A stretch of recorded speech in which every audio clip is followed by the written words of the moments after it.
बहुत समय पहले की बात है। तीन भिक्षुक हिमालय की चोटियों को पार करते हुए एक अनोखी और सुंदर नगरी में पहुंच गए।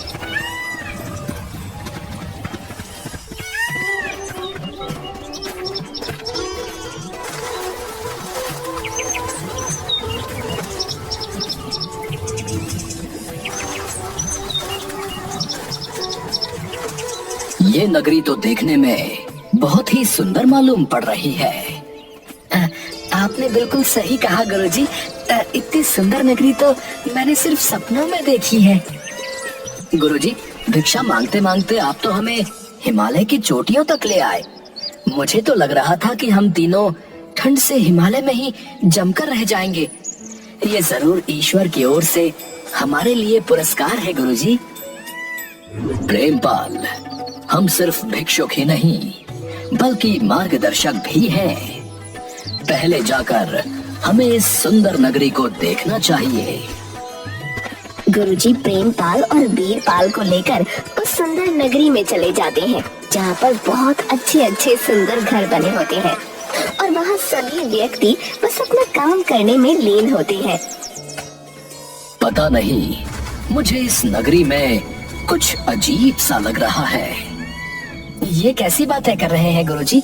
न जाने कितने दिन बाद हम तीनों को ठंड से राहत मिली है। देखिए कितनी ताजा ताजा हवा चल रही है और यहाँ धूप भी कितनी अच्छी निकल रही है। प्रेमपाल सही बोल रहा है गुरुजी। मुझे लगता है कि यहाँ हमें किसी धर्मशाला में रहकर आराम करना चाहिए।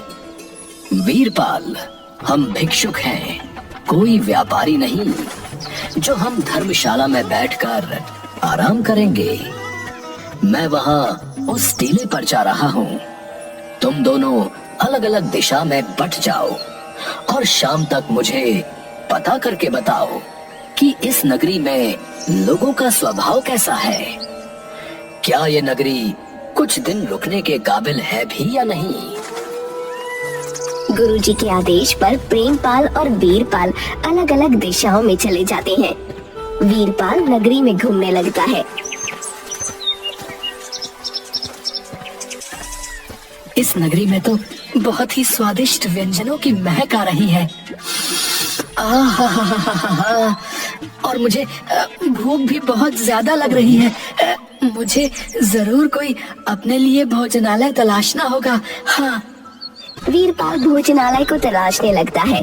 अचानक वीरपाल की नजर एक भोजनालय पर पड़ती है।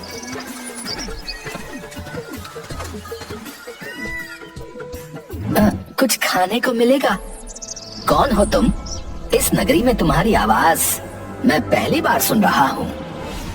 मैं एक भिक्षुक हूँ। भिक्षुक? ये कौन होते हैं? जो भिक्षा मांगकर खाते हैं। समझ गया, तुम कोई काम धंधा नहीं करते और मांग कर खाते हो। नहीं, आप मुझे गलत समझ रहे हैं। मेरा कहने का मतलब वो नहीं है। तो फिर क्या मतलब है? तुम हमें मार्गदर्शक कह सकते हो, मार्ग दिखाने वाला। तब तो तुम्हारे लिए ये सारा भोजन मुफ्त है। इसका मतलब तुम देख सकते हो। देख सकते हो से क्या मतलब? क्या तुम नहीं देख सकते? नहीं, सिर्फ मैं ही नहीं बल्कि इस नगरी का कोई इंसान नहीं देख सकता। तुम हमारे राजा से जाकर मिलो, वो तुम्हें बहुत सारा इनाम देंगे।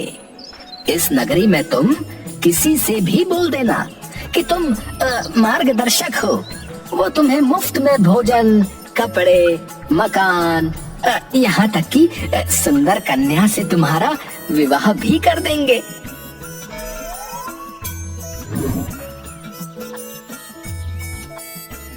अरे अरे अरे, मजा आ गया, मजा आ गया। बगैर भिक्षा के भोजन, कपड़ा, अच्छा घर। वाह वाह वाह वाह वाह वीरपाल, काश संसार के सभी राज्य ऐसे ही हो जाएं। तभी उसकी नजर एक मिठाई की बड़ी सी दुकान पर पड़ती है। वहाँ पर बहुत स्वादिष्ट स्वादिष्ट भोजन मिलता है। वीरपाल वहाँ जाकर बोलता है,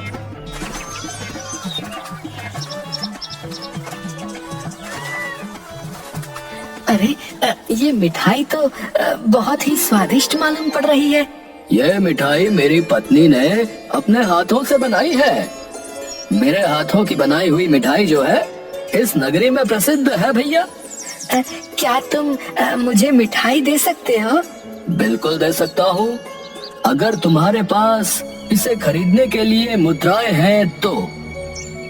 शायद तुम मुझे जानते नहीं हो, मैं एक मार्गदर्शक हूँ। तो तुमने मुझे पहले क्यों नहीं बताया? तुम्हारे लिए तो ये सारी मिठाइयाँ मुफ्त की हैं। तुम्हारी जितनी मर्जी हो उतनी ले जाओ भैया, मगर याद रखना शाम के समय राजमहल में जरूर आना, राजा तुम्हें ढेर सारा इनाम देगा। वीरपाल बहुत सी मिठाई लेकर सीधा एक ऊंचे टीले की ओर चला जाता है, जहाँ पर गुरुजी प्रेमपाल के साथ उसका ही इंतजार कर रहे होते हैं। प्रेमपाल, अब तुम बताओ, तुम्हें ये नगरी कैसी लगी? गुरुजी, मुझे ये नगरी बहुत ही अजीब सी लगी। यहाँ के वासी अजीब अजीब तरह की बातें कर रहे थे। कई बार तो मुझे ऐसा लगा जैसे कि वो मुझे देख ही ना रहे हो। क्या तुम्हें वहाँ पर किसी ने भिक्षा नहीं दी? मैंने जिस किसी से भी भिक्षा मांगी उसने मुझे भिक्षा देने से मना कर दिया और साथ ही साथ मुझे बहुत ज्यादा अपमानित भी किया। वीरपाल, अब तुम बताओ, तुम्हें नगरी कैसी लगी? क्या प्रेमपाल सही बोल रहा है? नहीं गुरुजी, मुझे लगता है कि प्रेमपाल इस नगरी को समझ नहीं पाया। मैंने तो इतनी सुंदर नगरी कभी नहीं देखी गुरुजी। मैं तुम्हारी बात का मतलब नहीं समझा। गुरुजी, मैंने भी भोजनालय से कुछ भिक्षा मांगी थी और उसने भिक्षा देने से इनकार कर दिया, मगर जैसे ही मैंने बताया कि मैं एक मार्गदर्शक हूँ, उसने मुझे सारा भोजन मुफ्त में खिला दिया गुरुजी। ये कैसी बात कर रहे हो तुम? तुम्हारे मार्गदर्शक बताने से उसने तुम्हें भोजन मुफ्त में खिला दिया? ये तो कुछ भी नहीं गुरुजी। उसने मुझे ये भी कहा कि इस नगरी में तुम किसी के भी सामने कह दो कि तुम एक मार्गदर्शक हो तो वो तुम्हें मुफ्त के कपड़े, भोजन, सभी कुछ देगा। और हाँ गुरुजी, एक बात बताना तो मैं भूल ही गया। इस नगरी में जितने भी इंसान है ना, वो सब के सब अंधे हैं। हमें यहाँ से अभी और इसी वक्त वापस जाना होगा। ये नगरी हमारे लिए खतरों की नगरी है। ये कैसी बातें कर रहे हैं आप गुरुजी? यहाँ सब कुछ मुफ्त में मिल रहा है और आप हैं कि यहाँ से जाने की बातें कर रहे हैं। वीरपाल, पिछली बार तू अंधेर नगरी में फंस गया था, पर इस बार तू अंधों की नगरी में फंस जाएगा। मेरी बात मान, यहाँ से चलते हैं। मैं अब कहीं नहीं जाने वाला गुरुजी। हाँ, आपको जाना है तो आप जा सकते हैं। मैं तो अपना सारा जीवन जो है यही व्यतीत करूंगा। हाँ। इतना कहकर वीरपाल वहाँ से चला जाता है और एक पेड़ के नीचे जाकर अपने आप से बोलता है, शाम के समय राजमहल में जाकर राजा के ढेर सारे इनाम लूंगा। उसके बाद गुरुजी को दिखाऊंगा, तब उन्हें पता लगेगा कि वीरपाल मूर्ख नहीं है।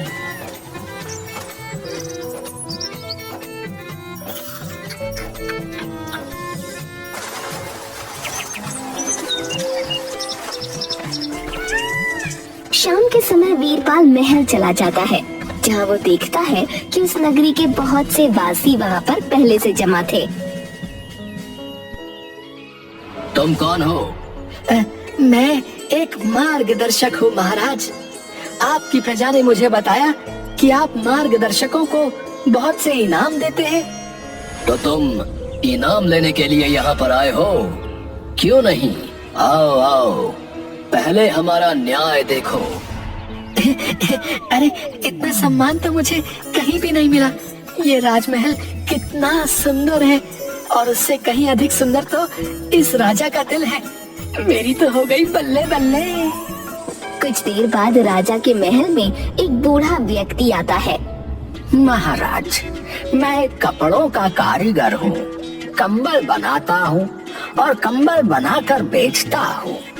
तो क्या तुम सिर्फ ये बताने के लिए मेरे महल आए हो? अब नहीं महाराज, बात असल में ये है कि कल रात मैंने बड़ी मेहनत से एक कंबल तैयार किया और अगली सुबह मेरे बगल में रहने वाला व्यक्ति बाबू लोहार उस कंबल को चुरा कर ले गया महाराज। तुम कैसे कह सकते हो कि ये चोरी तुम्हारे पड़ोसी बाबू लोहार ने की है? महाराज, बाबू लोहार लोहे के जूते पहनता है और सुबह मैंने उसके जूतों की आवाज सुनी। ऐसे मुझे यकीन हो गया कि चोरी बाबू लोहार ने ही की है। जाओ, जाकर बाबू लोहार को पकड़ कर लेकर आओ। सैनिक कुछ ही देर में बाबू लोहार को पकड़ कर ले आते हैं। क्या तुमने ही इसका कंबल चुराया है? हाँ महाराज, मैंने ही चुराया है। लेकिन क्यों? क्योंकि कल रात मैंने देखा ये दूसरा कंबल ओढ़कर सो रहा था, जबकि इसके पास उस कंबल से अधिक मोटा और गर्म कंबल रखा हुआ था। मुझे लगा कि ये कंबल बेकार का है, इसीलिए मैं इसे यहाँ पर उठा कर ले आया महाराज। जब तुम्हारे पास मोटा कंबल था तो तुम उसे भी ओढ़ सकते थे। तुमने बहुत बड़ा अपराध किया है। महाराज, मैं कुछ समझा नहीं। तुम्हें तुम्हारे अपराध की सजा मिलेगी। इतना बोलकर राजा बाबू लोहार से बोलता है, तुमने इसका कंबल चोरी कर लिया, लेकिन तुम चाहते तो झूठ बोल सकते थे और अपनी जान बचा सकते थे। तुम्हें भी सजा मिलेगी। सैनिकों, इन दोनों को फांसी पर चढ़ा दो। ये देखकर वीरपाल को चक्कर आते हुए महसूस होने लगते हैं। अब तुम मुझे बताओ, तुम किस तरह के मार्गदर्शक हो? महाराज, मुझे लगता है मुझे यहाँ से जाना चाहिए। नहीं नहीं, अभी तो हमें तुम्हारा स्वागत भी करना है। अब मुझे बताओ कि क्या तुमने कभी सूरज देखा है? हाँ, देखा है। चांद देखा है? हाँ, देखा है। क्या तुमने आकाश में बहुत सारे तारे देखे हैं? हाँ हाँ, देखे। इसे पकड़ कर ले जाओ और इसे भी फांसी पर चढ़ा दो। बहुत समय पहले एक ऐसा ही पागल व्यक्ति मेरी प्रजा को भड़का रहा था। बोल रहा था कि इस धरती के ऊपर नीला आकाश है और वहाँ पर बहुत से तारे टिमटिमाते हैं। और तो और वो मूर्ख ये भी बोल रहा था कि दिन के समय एक बहुत बड़ा सूरज भी चमकता है। क्या तुमने कभी उजाला देखा है क्या? नहीं महाराज, उजाला क्या होता है? ये जरूर कोई मूर्ख व्यक्ति है। धरती पर तो हमेशा रात रहती है। सुना तुमने? इस धरती पर हमेशा रात रहती है। महाराज, ये सभी लोग तो अंधे हैं। भला अंधा क्या जाने कि उजाला क्या होता है। लेकिन आपकी बातों से मुझे ऐसा लग रहा है जैसे कि आप देख सकते हैं। हाँ, मैं बिल्कुल देख सकता हूँ। तो फिर आप मुझे क्यों सजा दे रहे हैं? वीरपाल की बात सुनकर राजा अपने सिंहासन से उठकर खड़ा हो जाता है और वीरपाल के कान में बोलता है, बरसों पहले मैं भी यहाँ तुम्हारी ही तरह भटक गया था। मैंने इन सबको बहुत समझाने की कोशिश की, मगर इनमें से कोई नहीं माना। और अब इनकी ही तरह मुझे भी विश्वास हो गया है कि उजाला नाम की कोई चीज नहीं होती इस संसार में। ना ही आकाश है, ना सूरज है और ना टिमटिमाते हुए तारे। इसे गिरफ्तार करके फांसी पर चढ़ा दो। सैनिक वीरपाल को गिरफ्तार करने वाले ही होते हैं कि तभी वहाँ पर गुरुजी और प्रेमपाल आ जाते हैं। मुझे बचा लो गुरुजी, मुझे आपकी बात माननी चाहिए थी। ये मेरा प्रिय शिष्य है राजन, इसे छोड़ दीजिए। नामुमकिन है ये मूर्ख झूठ बोलता है। कहता है कि इस धरती के ऊपर आकाश है, तारे हैं, सूर्य है। मेरे राज्य में इन सब बातों की सजा मृत्यु दंड है। आपका आदेश सर आंखों पर। मैं आपके न्याय के विपरीत नहीं जा सकता, लेकिन मैं आपसे कुछ कहना चाहता हूँ। कहो क्या कहना चाहते हो? महाराज, मैं आपके कान में कुछ कहना चाहता हूँ, अगर आपकी आज्ञा हो तो। ऐसी क्या बात है? वो आपके बहुत काम की बात है। राजा गुरुजी को इशारा करके गुरुजी को अपने नजदीक बुलाता है। गुरु राजा के कान में कुछ बोलते हैं। ठीक है, आज तो तुमने कुछ ऐसा कह दिया, पर आज के बाद कभी भी लोगों को मूर्ख मत बनाना। तुम जा सकते हो और दोबारा यहाँ पर कभी नजर मत आना। वीरपाल जल्दी से उठकर गुरुजी के साथ निकलकर उस नगरी से बाहर भाग जाता है। ये सब आपने कैसे किया गुरुजी? उस राजा ने मुझे छोड़ कैसे दिया? वो सब जन्मजात अंधे थे। उनकी पीढ़ियों में कोई भी देखने वाला व्यक्ति नहीं था। तुम्हारे जाने के बाद मैंने जब इस राज्य के बारे में पता किया, तब मुझे लगा कि वर्षों पहले ये राजा भी यहाँ पर आकर भटक गया था। राजा ने उस समय लोगों को बहुत समझाने की कोशिश की, मगर कोई भी इसकी बात नहीं माना। लेकिन वो एक चतुर व्यक्ति था। उसने बड़ी आसानी से यहाँ के राजा को मारकर सिंहासन हथिया लिया। लेकिन आपने ये नहीं बताया कि उसने मुझे क्यों छोड़ दिया? क्योंकि मैंने उसके कान में कहा था कि अगर तुमने मेरे शिष्य को नहीं छोड़ा तो मैं सारी प्रजा को बता दूंगा कि तुम भी देख सकते हो और तुमने ही उनके पुराने राजा का कत्ल किया था। अगर उसकी प्रजा को ये पता लग जाता कि वो राजा भी देख सकता है तो उसकी प्रजा बगावत कर देती। लेकिन मेरी एक बात समझ में नहीं आई गुरुजी, वो राजा उल्टे सीधे न्याय क्यों कर रहा था? उसके न्याय पर प्रजा सवाल क्यों नहीं उठा रही थी?